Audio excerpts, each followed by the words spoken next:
గుత్తి వంకాయ కూరండి. ఒక గుత్తి వంకాయని అలా తీసుకొని అమాంతం నోట్లో వేసేసుకున్నానండి. రుచి అయితే కారంగా, కమ్మగా నోట్లో పెట్టుకోగానే కరిగిపోయింది. సూపర్ ఉంది టేస్ట్ అయితే. ఇప్పుడు వంకాయలని కొంచెం ఆయిల్‌లో జస్ట్ కలర్ చేంజ్ అయ్యేంత వరకు టాస్ చేసుకొని పక్కన పెట్టుకుందాం. స్టఫ్డ్ కాకరకాయలో యూజ్ చేసిన పొడే మళ్ళీ ఇలాగా వంకాయలో కూడా యూజ్ చేసుకోవచ్చు. ఆ క్లిప్ ఇక్కడ మీకు చూపిస్తాను. లోపల పెట్టడానికి స్టఫ్ అని చెప్పాను కదా! దానికి తెల్ల నువ్వులు, పచ్చిశనగపప్పు, జీలకర్ర, ఇంకా మినువులు ఇవన్నీ కూడా మనము డ్రై రోస్ట్ చేసేసుకుంటాం అనమాట.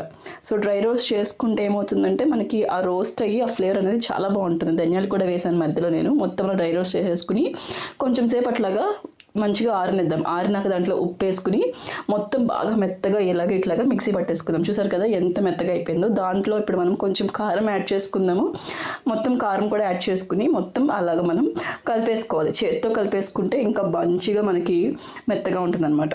సరే కదా! ఇప్పుడు అదే ప్రాసెస్‌లో గుత్తి వంకాయ కూడా ఇలాగ పొడి చేసుకొని, కొంచెం వాటర్ పోసుకొని, గుత్తి వంకాయనికి ఘాట్లు పెట్టుకొని 4 వైపులా కొంచెం కొంచెము దానిలోకి మనం స్టఫ్‌ని పెట్టుకొని జస్ట్ అలా ప్రెస్ చేసి వదిలేయండి. పొడిలో నెయ్యి వేసుకుంటే ఇంకా చాలా టేస్ట్ బావుంటుంది. ఒక బాండీలో ఆయిల్, ఆవాలు, జీలకర్ర ఒక్కొక్క స్పూన్ వేసుకున్నాక వంకాయలన్నిటిని కూడా ఇలాగా అమర్చేసుకుందాం మొత్తం వేసేసుకుని, మూత పెట్టుకుని మగ్గించుకుందాము 25 మినిట్స్ వరకు. గుత్తి వంకాయలో వేరుశనగ, తెల్ల నువ్వులు, మినప్పప్పు ఇలాంటివన్నీ వాడాం కాబట్టి ఫైబర్ ఉంటుంది. హెల్త్‌కి మంచిది. ఇలా కావాల్సినంత కొత్తిమీరతో మన గుత్తి వంకాయ కూర అద్దిరిపోయే రుచితో చాలా టేస్టీగా ఉందండి.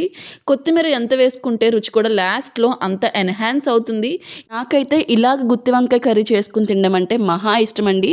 మీకు ఇష్టమా? మరి వెంటనే లైక్ చేసేసేయండి. అలాగే మీ ఫ్రెండ్స్ అండ్ ఫ్యామిలీకి షేర్ చేసి మన మౌనీస్ వరల్డ్‌ని సబ్స్క్రైబ్ చేసుకోండి. ఇంకొక డెలిషియస్ రెసిపీతో మళ్ళీ కలుద్దాం. Thank you.